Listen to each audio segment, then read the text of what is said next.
Welcome to the Dr. Dank podcast. I'm Larry Nagel, your host. A little different format today. I would like my followers to get to know me. So I'm sitting around with my producer, Chris. We're going to talk about a couple things that concern me. One of them is the scheduling of cannabis between Schedule 1 controlled substance to Schedule 3, which is total bullshit. Schedule 3 is like where you have Xanax and Valium and codeine. Surely not where you put cannabis. Cannabis doesn't even have a lethal dose limit, meaning you can't OD on cannabis. All three of those drugs in conjunction with alcohol easily will kill you. I have dead friends from them. So I'm going to sit around, smoke a bowl, tell you a little bit about my traffic stop where I got charged with a cannabis-related DUI. They charged me with one charge of impairment, and the two other charges were related to me having the metabolite of cannabis in my blood, and also some direct a witness of or artifact of cannabis in my blood, or that I had used cannabis. Now, remember that while I'm talking, I am a medical marijuana holder or card holder. I have been for going down into Florida like 6 years ago. I've tried every way I possibly can to be legal about this and about medicating myself. So, Chris, what happened on the day I'm talking about? I get stopped. I do a field sobriety test. Not only is the one trooper there, but his sergeant's there. His sergeant didn't seem particularly impressed with his judgment to take me for a blood draw. I mean, we all know at this point in time, I think there's very few people ignorant to the fact that if you use cannabis on a regular basis, okay, you are always going to have a witness in your blood. And so, as soon as a cop finds enough justification to get you in the car and take you to the hospital, I hate to use this expression, but I just want to be truthful. You're fucked. It's that simple. And he knows it. And do you think he was just trying to prove a point? That I'm not sure of. I mean, he seemed like it was real evident by my field sobriety test. I did it twice. Both times I passed it. The second time I said, there, I passed it the second time. And he looked at me and said, this is, it's neither objective or subjective. It's just my determination. And I said, so whatever you feel like doing today, trooper, that's what I got to do. Well, sir, I determine you to be impaired. Now, let's get all past that. We went and did the blood draw. Of course, I show up with fucking cannabis in my blood. Christ, I'll show up with cannabis in my blood till I'm 90 years old if I make it that far. Go through all the preliminaries. I decide to represent myself. Spoke with my local attorney and counselor. He said that he really felt that I would be a better defense attorney for myself than he or anybody else in the area, since my expertise level. So I represented myself, what's known as pro se. Things went well. We made it to the trial. The morning of the trial, before going in to the courtroom, outside the courthouse, I smoked a whole spliff, about 1.5 grams. Okay. Oh, some good, tasty dank weed, around 34, 35% THC. Preparing myself for the task ahead. I went into the courtroom. I won't get into names, just so I don't embarrass people. But one of the local judges, president judges actually, he immediately commented on the aroma that I was emitting. I told him it was a French cologne I used called Eau de Sensibilia. And he had his little chuckle since he knew me from other encounters. So, getting past that, the trial starts. when the trial starts, were you concerned that there's a best case scenario versus a worst case scenario? Like, were you concerned about the way that it could go? No, no. I knew that the car cam or footage itself would prove me innocent. The car cam footage did show both field sobriety tests. It also showed, and this is, I got to share with you real quick, in Trooper's report, it stated that it was a calm, dry, and cool day.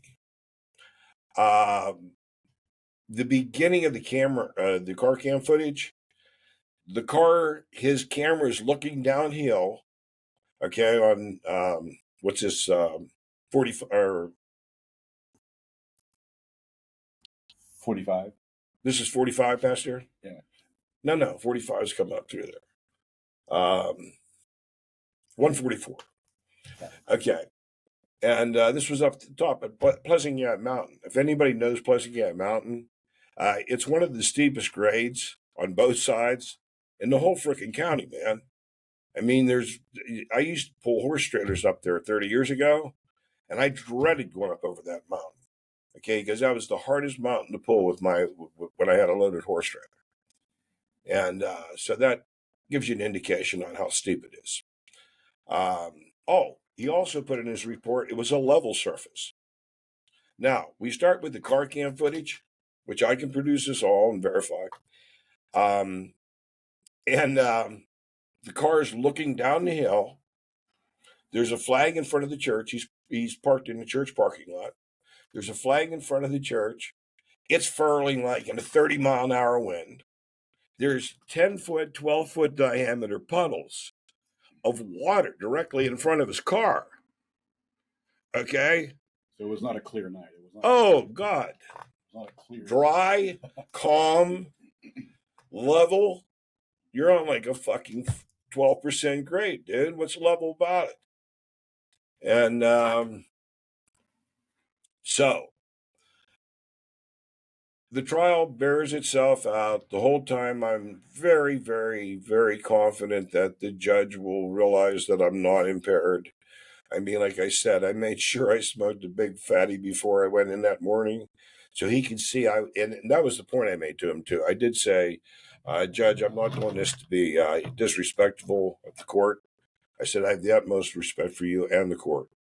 What I am trying to display is I want to be in the same state, if anything, more under the influence of cannabis than I was the morning I was pulled over. And he says, I get that. So I go through the morning session. We get break for lunch. At lunch, I sat out in front of the courthouse playing with my dog, hitting my vape pen in front of the courthouse. The judge walks back from across the street, the diner he ate at, and walks right up the sidewalk and plays with my dog with me. Okay? Very evident I'm hitting my vape and playing with my dog. At least the judge was a dog lover. Oh, yeah. Actually, the judge is real cool. That's where this sort of all gets a little stupid. Because the ultimate determination that had to be made was almost out of his hands. I wouldn't say entirely out of his hands. He could have been a rebel and taken a new and different stand than some of the judges. But what did result in the trial, after a couple hours of the afternoon session, like I said, I dispelled everything in the world that would have showed I was impaired. The judge found me not guilty, and he acquitted me of any impairment whatsoever. Okay? Again, the judge found me not guilty, and I was thoroughly acquitted of any impairment whatsoever. Now, what I was found guilty of was the 2 counts of having cannabis in my blood. Now, wait a minute, man. I got a medical marijuana card. Is this some kind of a bad joke? Well, you got to understand. Even medical marijuana is a controlled or a Schedule 1 controlled substance by federal law. Well, this isn't federal court. This is state court. Well, it doesn't matter. That's our view. So, after defending myself, a year-long decision being made, I wind up with 2 charges, 2 misdemeanors, graded misdemeanors on my record, and I'm under suspension. And I'm under suspension for a year, man, for a crime I never committed. For a crime that I had a medical card that allowed me to drive, okay? Or, when I questioned that, I said, so how many hours should it be before you feel that I would be? This is when the cop arrested me. He told me at least 12 hours. I said, so is that any difference than 1 week, 2 weeks? Because it stays in your blood for fucking months. I said, if you smoke at the level that I do, where I actually smoke ounces per week, okay, this shit's in my blood, okay, for at least, I believe the toxicologist even conceded to probably 6 months till I could actually test clean. And this was their own toxicologist. Anybody wants to review the transcript of the trial, I offered their copies of it freely. Contact us here in the show. We have our web address. We have our phone number. We can get you a copy of the whole transcript. And you can see everything I'm telling you is straight, God, honest truth. Now, like you said, they want to reschedule it as Schedule 3. So it's still a controlled substance. It's still considered a narcotic. So if it's in your blood, you're still fucked. Well, let's talk about this for a second. Let's talk about Schedule 1 drugs. Okay. Give some examples of where cannabis currently sits. Okay, both cocaine and all opioids other than heroin are Schedule 2. The definition of Schedule 1 controlled substance. This is the Drug Enforcement Administration's actual verbatim definition. It's a substance that is prone to abuse and has no known medical value. Now, we have medical marijuana programs in 38, 39 states currently, 7 territories, the District of Columbia. I mean, I think, and we call it medical marijuana. Oh, wow, man. I'm glad we brought this one up. Let me take another hit. Well, that's a good point. Any more questions about that? Yes, I do. Okay. As a matter of fact, yes, I do, Larry. Excellent, Chris. If we look at the Schedule 2, we have cocaine, methamphetamine, oxycodone, fentanyl, Adderall, Ritalin. That's Schedule 2. Yeah, I know. Now, cocaine is a Schedule 2. Yeah, I know. It's not Schedule 1, it's Schedule 2. Schedule 1 drugs I have 1/3 of my heart. One valve in my heart is completely destroyed and scarred over from doing too much coke one night. How's your heart from doing cannabis? I believe the reason that I'm in the state of health that I'm in, and if you notice currently I'm still pretty good shape for being an old fuck, is all because of cannabis. It's a God-given plant that we were given by our Creator to make us better. Mind, soul, body. It's a tonic for the entire human being. And that's what people don't get. That's what the medical marijuana industry don't get. So let's go back to Schedule 1 here. This is what's curious. Schedule 1 drugs, heroin, LSD, ecstasy, peyote, cannabis. Yeah. One of those is not like the others. Right. Which one is the one they fucked up on? By the way, I believe it was Nancy Reagan with her war on drugs in 1972. that hounded Congress enough to actually get cannabis scheduled as a Schedule One controlled substance. Up till then, it had no schedule on it. Well, now, go ahead if you have any more questions. I just wanted to talk here a bit with the audience about Schedule 1 versus Schedule 2 versus Schedule 3, where cannabis is going to be dropped from Schedule 1 to Schedule 3. So products like ketamine, anabolic steroids, testosterone, those are Schedule 3. And that's where cannabis is going to be. Right. Now, Schedule 4, Xanax, Soma, Darvon, Darvocet, Valium, Ativan, Ambien, Tramadol, these are Schedule 4. Schedule 4. Okay. I stand corrected, yeah. Yeah, they're Schedule 4. So, and then we have Schedule 5, and so Schedule 5, where should cannabis be on that actual list? Schedule 1, 2, 3, 4, 5 should be scheduled. Where should bubblegum be? It should not be scheduled. Bubblegum where should Hershey chocolate be? Not on the list. Right. No list. My point exactly.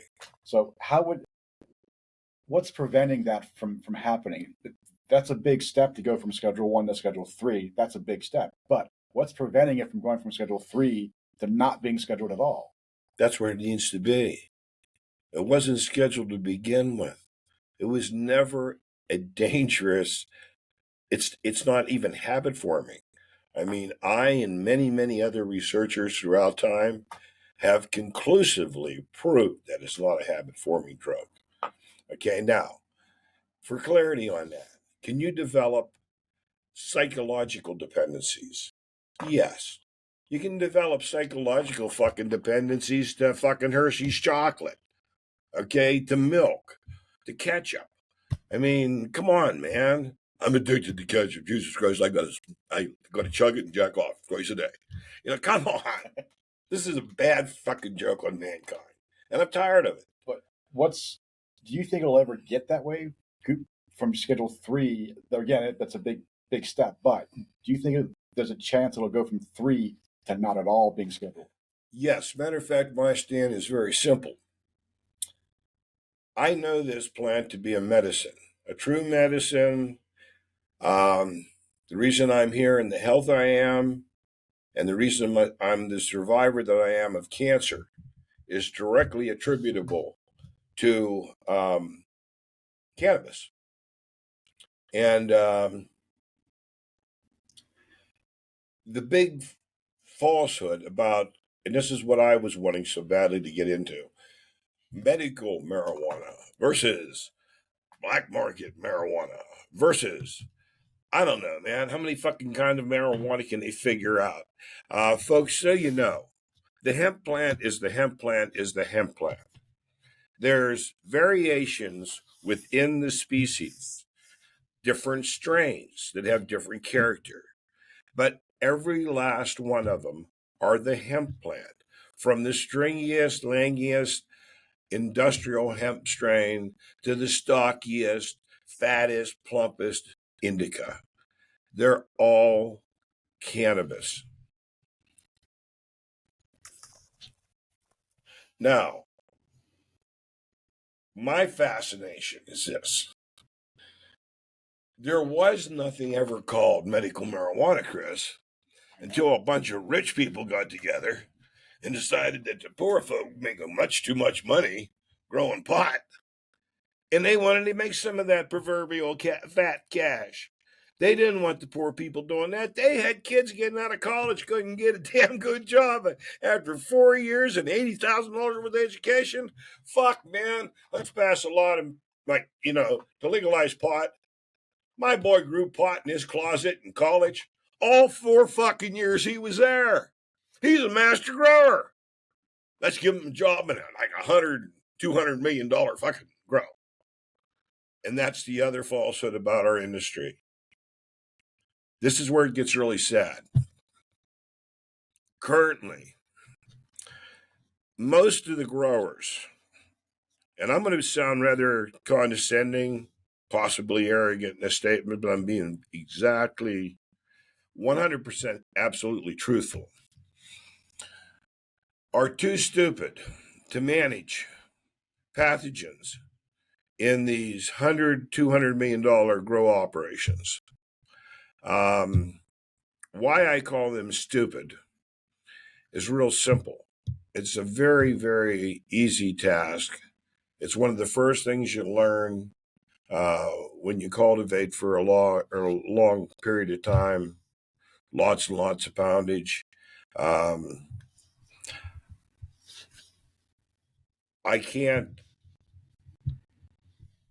won't divulge what it is on the podcast, but I will be teaching how to grow cannabis successfully very shortly.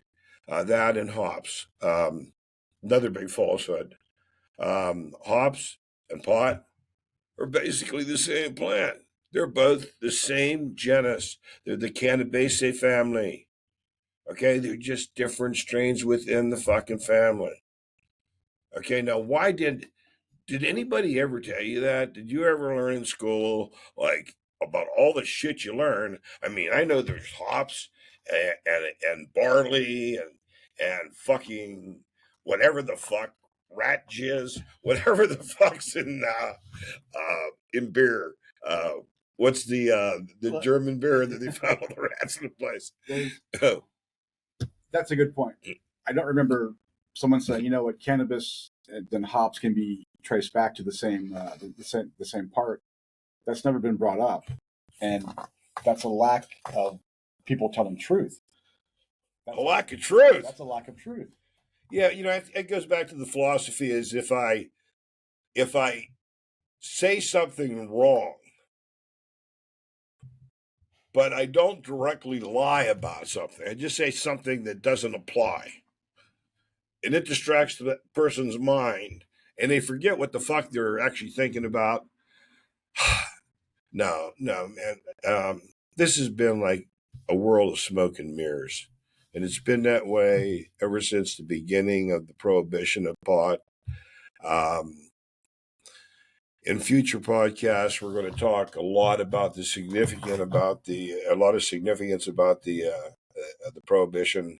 Was never over a drug issue. The prohibition of cannabis came about over the fiber issue.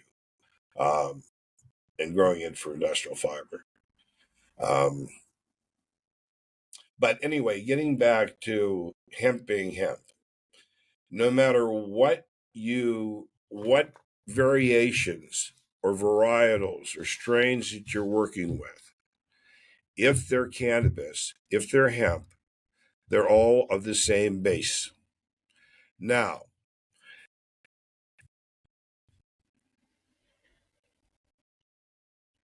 the character of the plant is controlled by the breeding of the plant. And that's something that I've worked my whole life at, to actually learn the true way to breed. You have to choose phenotypes. You have to go back to what they call land races, original foundation strains, to configure the true product that we're looking for. What me and some other people in the industry have seen and realized, especially the ones that use ourselves as guinea pigs, and smoke lots of weed, so we know what the fucking result of the weed is, personally. But what we've noticed is that the hybriding and race towards increasing the percentage of THC, as if they're in a drag race trying to get the best time between one growth or legal grow corporation versus another licensed corporation, that we're encountering problems. The plant doesn't react on our body the same. It doesn't uptake through our endocannabinoid system within our body, and doesn't go to the receptors in the same way, and the signals are not interpreted in the same manner. So, like man figures out to do all the time anyway. Let's take something that God made right, and fuck with it until it turns to garbage. Let's go back here. Let's go back here a second. I got past the mold and mildew issue. Yeah. You know how we get past our tests for mold and mildew? Wow. Unfortunately, they take the flower, then after it's dried, cured, and trimmed, they pass it under radiation, through radiation. And by doing so, it kills all the mold and mildew within in the nuggets. Now, I believe if you would fact check me on this, when you radiate organic matter, you turn it into a carcinogen. So they take something that we have proved over the last. Well, I have two parents dead of cancer from cigarettes and tobacco, and you see the health I'm in. I gave up cigarettes 30 years ago. Cigarettes are a carcinogen. Marijuana isn't, unless you're radiated. Now, this is how they're passing their tests. Then they're putting in the dispensaries and telling you it's medical marijuana because it's been tested and it's been policed. And we know this is good for you. You're being told that. You're being told that. Did anybody ever ponder on why would it become medical marijuana? Okay, the price didn't go down. The price actually surged up initially until people went, whoa, wait a minute, man. If this is all the better your medical shit is, we're going back to buying our old shit. And then they had to drop the price a little bit. But they entered in the medical marijuana producers, the licensed cultivators throughout the country, based their original structure and their whole analogy of the industry upon the black market pricing. There's never been nothing compassionate about this. This has been a get rich quick plan for the wealthy. Like I said, a way to put the kid to work that, hell, man, my boy's a master grower. Fuck, you ever smell any of that bud he grew in his closet in college? Come on, man. You talked about that being a financial motivation for Pennsylvania, because this is it's all tied together. It's all connected. What happens if Pennsylvania goes recreational and that gets approved? What type of financial aspect will that create for the state? Okay, currently, it's my understanding that the legal license holders are lobbying that when it does go recreational here, it can only be sold through their dispensaries.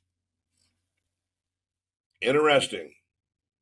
They're medical dispensaries. Why is it recreational got to be sold there? Oh, well, we're going to police it. Really? What are you going to police? You're radiating pathogens and selling them openly. Okay? That's the other thing that the public needs to know. Any of the cannabis products you produce have to be accompanied to be within the law, be it under the Farm Act Bill of 2018 or a medical producer's license. It has to have a certificate of analysis stating a number of things. It's actually called what a full panel is. And it has everything from the terpene values clean through, if it has any contaminants, salmonella, things, basically a rundown on the whole plant. Now, the part that troubles me the most, and is the big fallacy about medical marijuana, is all they're doing is no matter if it's creating a cancer-causing agent, no matter if it's really of no resolve to any of these people other than how much money they're going to make off of it. I mean, it's we're living in troubled times, man. There's very, very greedy people, and you know, I've encountered personally. I've encountered more crooks in the medical industry, in the medical side of this, with the wrong motives than I ever encountered in the black market side. Well, just to back that up, the AMA, the American Medical Association, they have a study out that says most consumers use marijuana to treat health issues, but very few call it quote medical. Right. So the AMA says that. Yeah. So that's something out there that at least backs up that shows the truth about what you're saying. Chris, ever since I was now, I guess this is in my bio or somewhere in the history of cannabis, whatever we have on the site. If not, I'm stating it now. I've been smoking pot since I was around 12 years old, and my brother Ronnie came home from Vietnam. He had a severe heroin addiction. He OD'd in New York Harbor 3 days before he got discharged. Of course, earned him a dishonorable discharge after he almost died. We used to go up to the Naval Hospital in the Bowery to visit him for like 2, 3 weeks until they gave him his discharge. And like I said, come home with a dishonorable discharge after being, a soldier in Vietnam. My family was basically a military family, so he was an embarrassment to some of my family. Of course, he became the area's first white dope dealer just because he did heroin, and heroin he did with mostly black soldiers in Vietnam. So that was actually what led to his communication with the black community from Johnstown. At the time, we lived up in Cambria County in Evansburg, about 15 miles north of Johnstown. And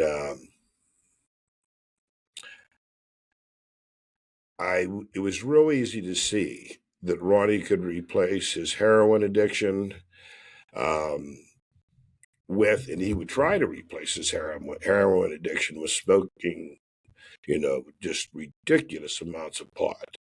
Um, he was obnoxious to smoke pot with.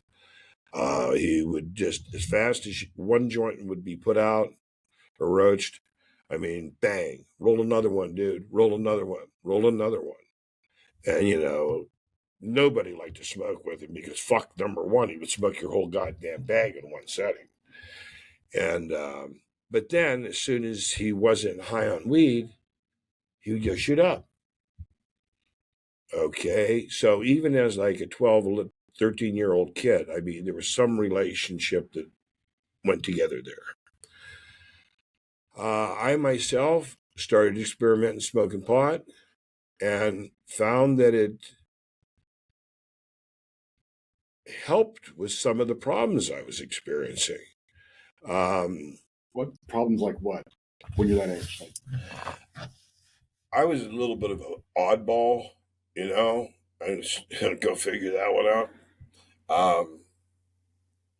But I had some anger issues. I mean, um, I sort of come from, I come from a fairly hard background. I mean, I come from coal miners and farmers, loggers. Uh, none of these people had easy lives. Um, Unfortunately, but yeah. So this would give me this euphoric break and that's exactly what it was. I could, as soon as it wore off, I was back to reality. Now, alcohol, nah, man. Number one, there wasn't nothing like euphoric about the alcohol for me. Alcohol confused, disturbed, uh, anesthetized, but sure as fuck didn't give me no comfort. And so I distinguished between the two of them, and I knew that what Ronnie was doing was no man's land. You never went there because you could see that Ronnie was truly an addict, and I never sensed ever, even when I was a kid and first started smoking, that pot was addictive. I mean, it was always the contrary. Let's go back for a second. You've been open about cannabis being able to help you get over an opioid addiction. Oh, fuck He was yes. very open about that. And there are, And I can give you testimonials from friends of mine in Florida, yeah, bikers that had, numerous, even amputees, and that got off the pain pills after long stays with them just by smoking pot. Okay, and got off of harder drugs too. I mean, a lot of times, the same time you're doing pain pills, your bro over there's got a little bag of coke, so you're huffing lines of it too. what I want to go back on is drawing the parallel between your addiction, which opioids that you got over with the help of marijuana, but Now, marijuana, you heard me just mention cocaine too. yeah, Yeah, I used cocaine for roughly 10 years, and I was a pig about it. I used to think the bigger the line you could put up your nose, the better. yeah, the better the guy you were, the Well, tougher the guy you were. I look at, for me, my position here as podcast producer, I look into studies. Right. I read what's out there. I read the studies.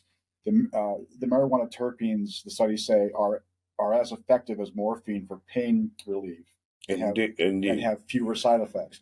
My question is this: the medical community, doctors are not completely all sold on prescribing medical marijuana. There are those who will still prescribe pain pills. Oh, yeah. Yeah, matter of fact, the majority still prescribe pain Now, pills. there are those doctors who have gotten past that and will not prescribe pain pills. They'll prescribe a medical marijuana, so you can have your card and you can go medicate that way. What's holding them back? What do you think is stopping them from being able to just say, you know what, pain pills, put them aside? Look at the history of pain pills. Look at the deaths from fentanyl. You've heard nothing about, oh, he died from marijuana. You've never heard that. No, man. So, Nobody's ever died from it. so my question is again, is what's holding them back from being able to just say, we're going to stop the pain pills and go strictly. Okay. It's their income, their cash stream, their living has came from prescribing prescription drugs. And some of them playing doctor. I was lucky enough to have one of the cancers that I had removed from my body by the grace of God, and I truly believe because of cannabis, has never returned. Um, was removed at Johns Hopkins um, by the head of urology, one of the leading urologists in the world, if not the leading urologist in the world, for the last 40 years. Um,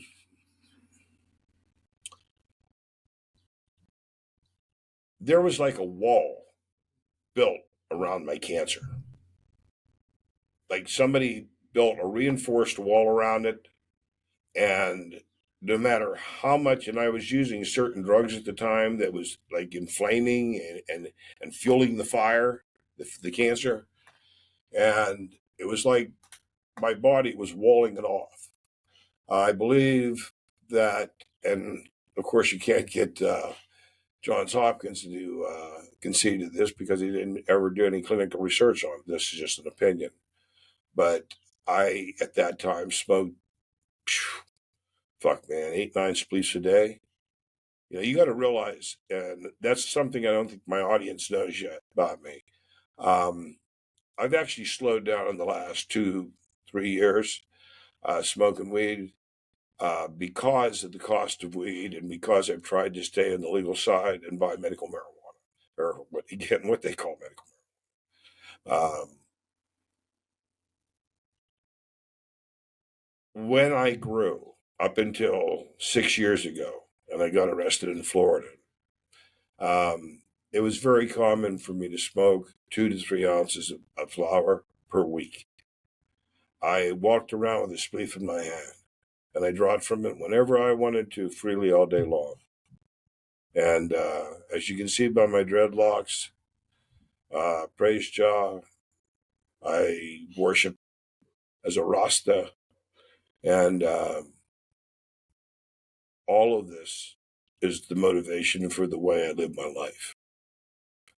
Again, I'm sure that some of my belief and some of my motivation comes from um, an old man that I encountered as a kid down in southern Florida.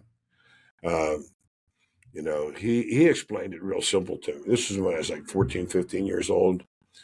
Um, I was being a kid bitching about how bad the bugs was right around fucking dark.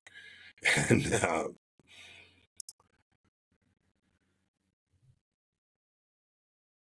I lit up a joint. Matter of fact, he walked over and was hitting a big old spleef in his hand. And I noticed that the bugs were staying away from him some. And I was just a dumb kid at the time. I was one, but regardless of all that, I lit up a joint. And as we sat there smoking the joint, he said, "Can you feel the portal opening?"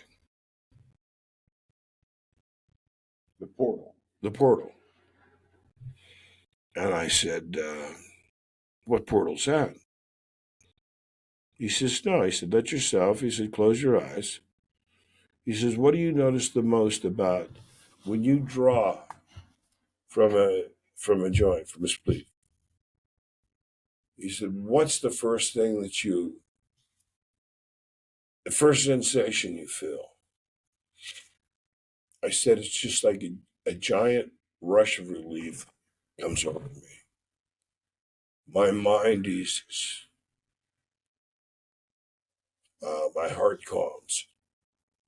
He says, "Right." He said, "That's the portal opening between you and your creator." He said, "This is a God-given plant, not just for the products that you can make from it, not just from the medicine you can realize from it, but for your very soul." And the other kids got a kick out of me for years. Every time I got high, I would have to take these huge hits, and I'd blow the smoke up in the sky like I was blowing it out in praise. And I was. I was praising God. And Cannabis has a profound effect on you. It seems like it's had a profound effect on your entire life. It's not just about smoking. There's a deep rooted connection there. That's how it seems. well, I have to watch because sometimes, I've gotten high my whole fucking life. No, I wasn't getting high when I was 5 years old. It's a lie. But definitely by the time I was 11, I had smoked my first joint. And Thai weed. God, I love Thai weed. Always did.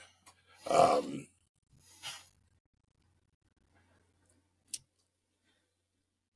but yeah, man, it's this. I had a laugh at a medical conference down in Florida after I was arrested.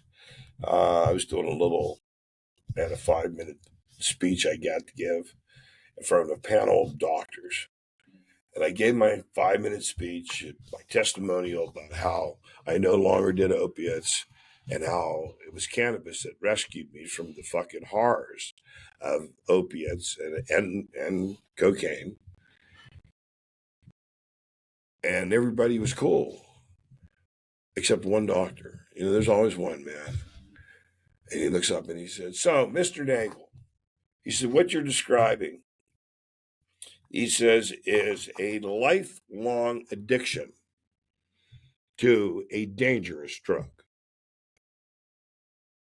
I said, "Absolutely wrong, sir." I said, "What I just explained to you, if you were listening, is a lifelong love affair. I've never had an addiction to this drug at any point in my life." I said, "Just recently, um, it was 7 days from the day they arrested me, the night they arrested me. God love them, the way they rush in the middle of the night, with SWAT teams. But anyway, from the night they arrested me to the day I got out and the Nebula hold was taken off my bond. A Nebula hold is a hold that's put on your bond that makes you, the money cannot be sourced from your income stream or from your reserves, because according to the government at that point, both state and federal, every penny you have comes from the sale of drugs. And they lock you down, man. It sounds like bullshit when you see it on TV, or it looks like bullshit. No, they lock you down like none other. And matter of fact, one of the PowerPoints on the search warrant that allowed him to come in my house was the fact that they had got Bank and Trust is who I banked with at the time. Bank and Trust showed there was a number of law enforcement agencies, everybody from the DEA through the fucking FBI, through Volusia County Sheriff's Office, ATF. But anyway, they was privy to my banking information. Bank and Trust just openly shut my account. And I had just received a final payoff on a business I sold my son here back in Pennsylvania. The payoff amount was a balloon payment of $237,000. And on the search warrant, it said that I had just released, or they had confirmed through my checking at Bank and Trust that I had received a large cash settlement or large cash payment, evidently for a large quantity of cocaine. Yeah, see, they got two shots at me. First off, the police would have never ever, and this is in the words of one of my defense attorneys, and it's very true. I would have never got arrested in a million years. There was police officers that had motorcycle police. I'm thinking about one guy in particular. Let me put it this way. This is the best way to actually be truthful and inform the audience. All totaled, there's probably over 100 or more people that I've helped with various health problems, and especially with addiction using cannabis. It was very common before I was arrested for me to give out samples of nug to like anybody from attorneys to police officers to veterans. My indicas was very effective for veterans that had bad stress syndrome. We'll go on a whole nother podcast about that one. There shouldn't be a veteran alive that shouldn't be able to get all the fucking weed he needs for free. But again, let's not get into that tonight. So I had the dime dropped on me. I was turned in. I had a Crime Stopper report done. A girl that had worked for me for years before was living with a friend of mine. They had a child in common, a little beautiful blonde-haired dreaded boy named Zion. And anyway, Stephen found out that, put it as it is, she was still whoring around. And that's where she was making income. Yeah, she would come back to Pennsylvania to visit her daddy.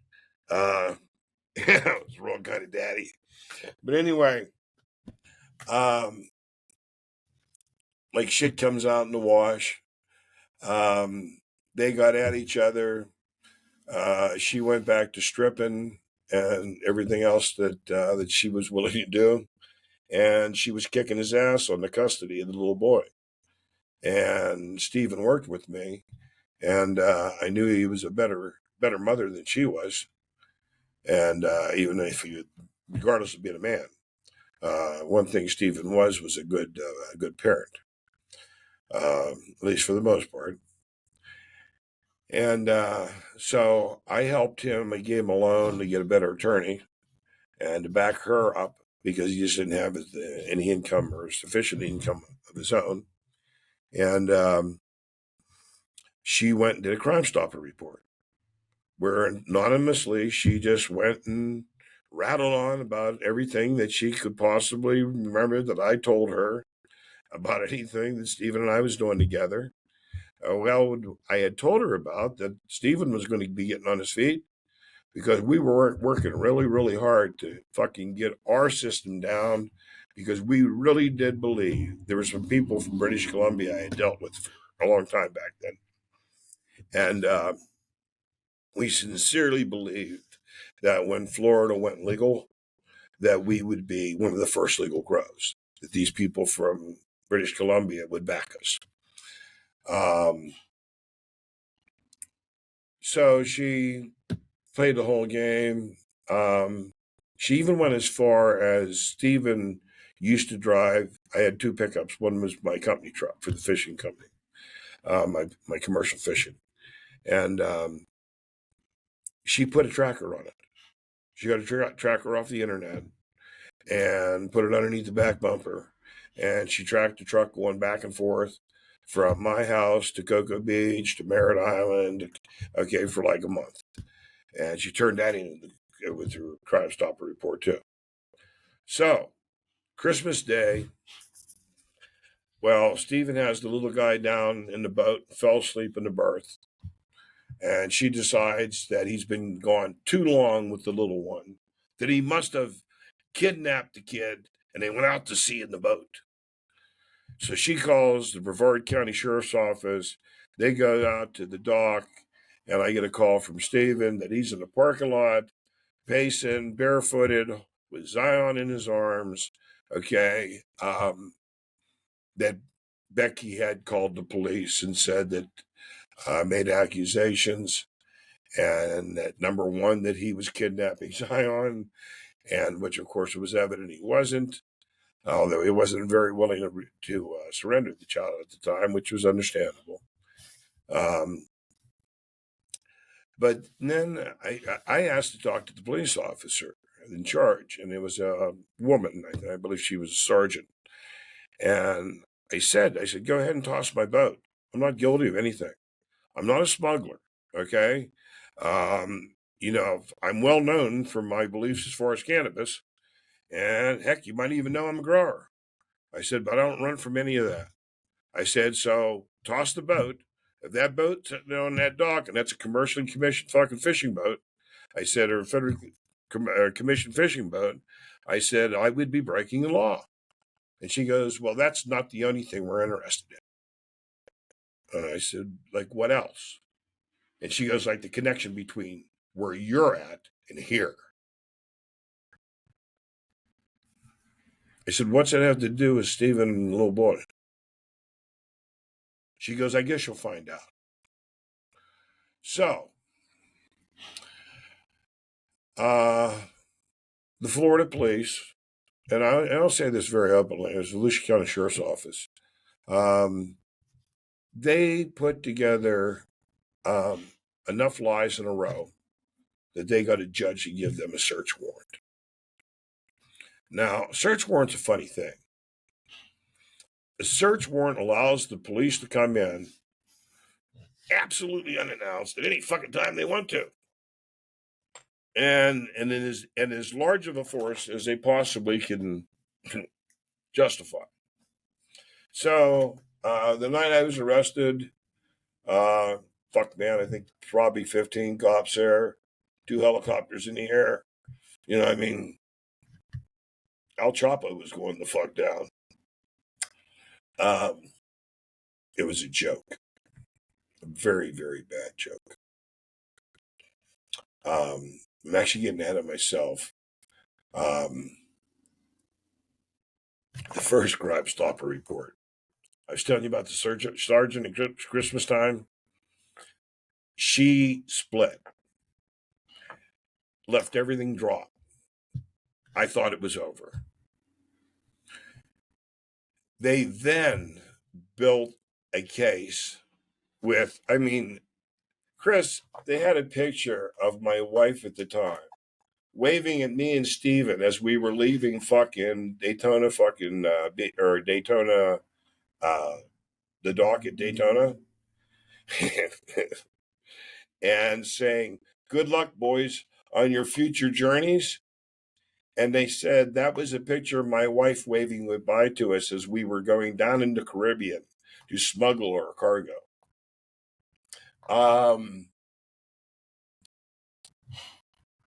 They had a preacher come to my house. Okay, not a preacher.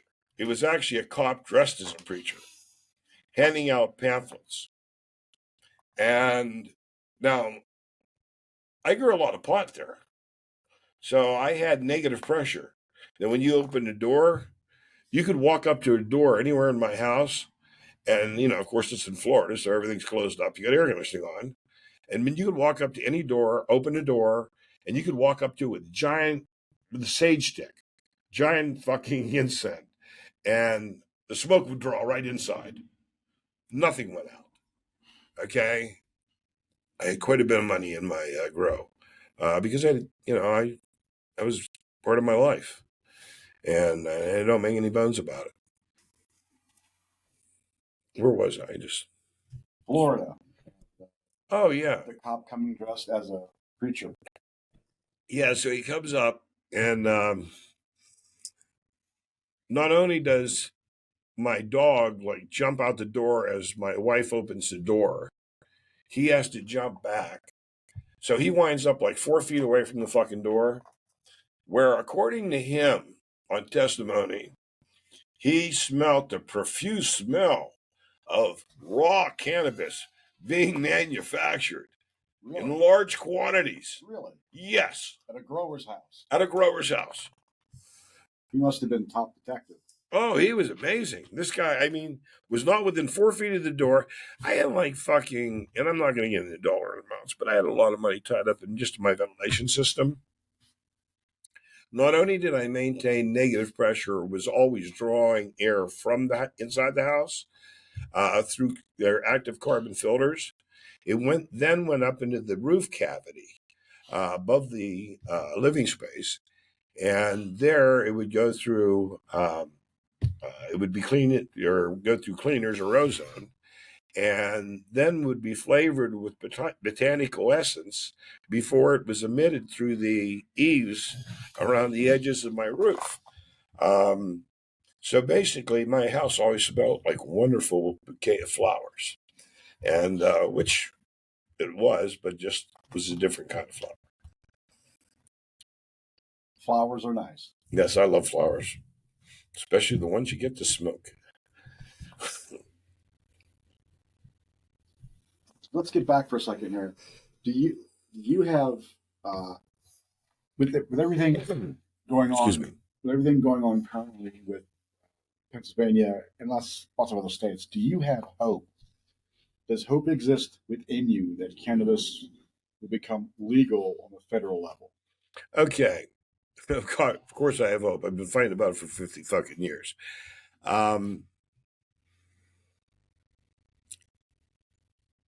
You've just delved into a very interesting angle on this. We are evidently going through a period, and we've been going through it. I was actually in the beginning of it, of the super criminalization of cannabis. Since people with big money have paid big money for licensing and have made huge profits from the sale of this stuff, they legislate, lobby, and pay off whoever they have to keep things going their direction. So they do things like deliberately fix. They slowed down the flow of clinical research because the clinical research has been showing conclusively, now that we actually have money going towards the positive effects of cannabis, which, so everybody knows too, up until like 5 years ago, 99% of every dollar that was used in clinical research with cannabis in the United States, this is because the departments had to sign off on it and the way you had to play the game, 99% of all that money could only be used to find the negative side effects of cannabis. So it's only been in the last couple of years we've actually had an aggressive research or aggressive research towards the positive effects. But number one, they want to control the sale of recreational.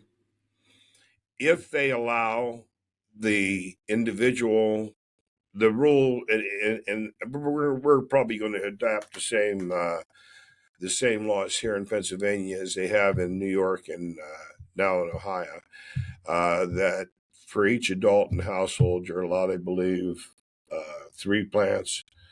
One of them, I think, is 6 plants. But anyway, there's a number limit on the amount of plants that you can grow. New York is like off the hook. You know, they're good with you having 5 pounds stashed somewhere in your house. You're still good. But no, the bottom line is they're trying to make sure that people don't hit a point where the whole system is overwhelmed. I mean, that's what initially caused them to prohibit and make marijuana such an evil, is because their fear that man could produce it himself and they would lose the whole tax base from it. I mean, do you realize the money that's made, that's generated in each state that now has legal marijuana programs? Just about to ask, how much do you think Pennsylvania makes every year? Look it up. See what gross revenue from cannabis in Pennsylvania for 2023 was. Anybody that's with us here today, I hope this is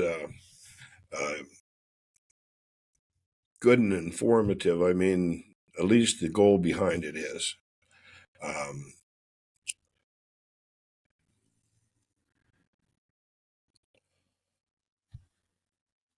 An estimated 1.6 billion to 2 billion in revenue. Only? How about California? Let's see. Pennsylvania comes in number 20 out of all 50 states. Number 20. Who's number one? Washington has $460 million.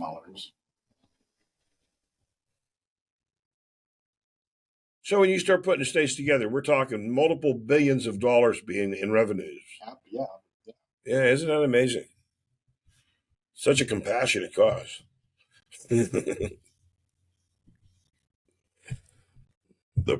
California last year was $500 million. Yeah. $567 million. Yes, sir. So California is number one. And that's just legal weed in California. Yeah. They have a bigger black market than they have medical. Yeah, that's what's amazing about California. They've had a hell of a hard time holding on to the medical dispensaries, medical grows, because the networking amongst the private growers out there is so diverse. It has been so long established. Well, Colorado, $263 million. So Pennsylvania's coming up, but it's still probably low on the list. And you know you have to join that smoker. A little bit. We're going to take a break and have a couple announcements from one of our sponsors. We'll be back at you here in a short. This week's episode sponsored by the Cannabis College of America.